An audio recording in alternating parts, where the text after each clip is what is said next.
বহুত হয়েছে, এই জমির ফসল আর একটা ফস দিবেন না। থামবো মানে? তোরা কতবার বলছি এই জমি তোর বাবার থেকে আমি কিনাছি, তারপর তুই জমি দাবি করস?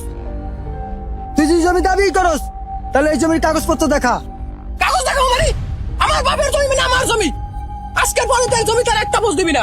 এইটা কি মগে বলো? তুই কইলি আর তোর জমি দিয়ে দিলাম, তুই কি গায়ের জোরে জমি খাবি? গায়ের জোরে খাওয়া লাগলে খামু। তুই কি আমার হুমকি দিতেছ? হুমকি দামকি দিয়ে কখনো জমির মালিক হওয়া যায় না। জমির মালিক হইতে লাগে আসল কাগজপত্র যা আমার কাছে আছে। তোর এই কাগজপাতি দাবি না। আর একটা কথা ভালো করে কানে ঢুকায় রাখ, আজকের পরে যদি এই জমিতে একটা ফস দাস, সেই ফস গিয়া তোর গলায় পড়বো। এমন তো হইতে পারে এই পঞ্চে তোর গলায় পড়তে পারে। কি করলি তুই? তুই কি কইলি? হবে না ভাই। তোর আমি যাই খাওয়াবো। তুই কোন পাহাড়ে হাস পারলে না? থাম বাবু, থাম থাম পাহাড়ে কি পারলে হাস পারলে হাস? থাম।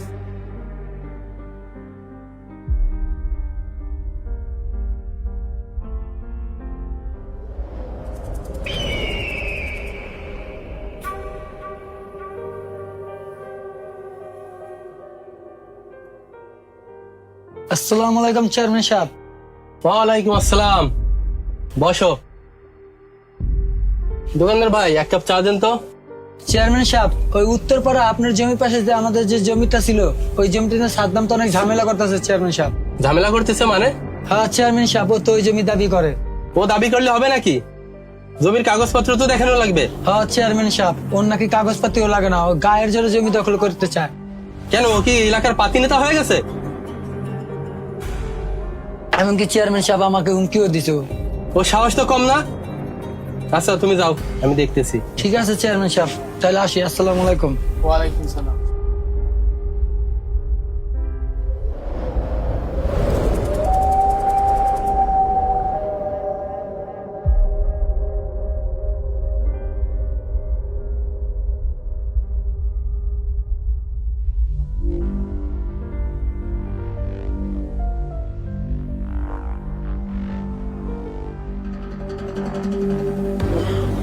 এই তোমরা এসব কি করতেছো? কি রে সাদ্দাম, সাহস তো তোমরা তুই আমার জমি ধান কাটতেছস? চেয়ারম্যান সাহেব এগুলো কি? আপনি তো জানেন এই জমির আসল মালিক আমি, আমার কাছে সকল কাগজপত্র আছে। আরে রাখো তোমার কাগজপাতি। এমন কাগজপাতি টাকা দিয়ে হাজার হাজার তৈরি করা যায়, দেখতে সেম টু সেম, কিন্তু নকল। নকল মানে? আমার এই জমি দলিল করার সময় চেয়ারম্যান সাহেব আপনিও তো ছিলেন। আপনি কি এখানে ন্যায় বিচার করতে এসেছেন, না সকাল সকাল সাদ্দাম আপনার পকেট ভর্তি করে দিয়েছে? কোনটা? কি বললা তুমি? মুখে লাগাম দিয়ে কথা বলো। তুমি কিন্তু ধৈর্যের বাঁধ ভেঙে দিচ্ছ। এই তোমরা কাজ করো। এই থামেন, আপনারা থামেন। আমার ফসল আর একটা হাত দিবেন না, তাহলে কোনো পরিণতি খুব খারাপ হবে। এই মেয়ে, খারাপ।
কি এলাকায় নতুন চেয়ারম্যানের সামনে এসে দাঁড়াইছস? ওই!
চেয়ারম্যান হওয়া মানে ক্ষমতা না, দায়িত্ব। আপনি যদি ন্যায়ের পাশেই না দাঁড়ান তাহলে চেয়ারম্যান হওয়াটাই আপনার সবচেয়ে বড় অন্যায়। অধিকার জোর করে পাওয়া যায় কিন্তু ধরে রাখা যায় না। ন্যায় ছাড়া ক্ষমতা ক্ষণস্থায়ী, আর সততা ছাড়া নেতৃত্ব মূল্যহীন। চেয়ারম্যান সাহেব, মনে রাখবেন, দুর্নীতি ছায়া অনেক বড়, কিন্তু সত্যের আলো তাকে পুড়িয়ে দেয়।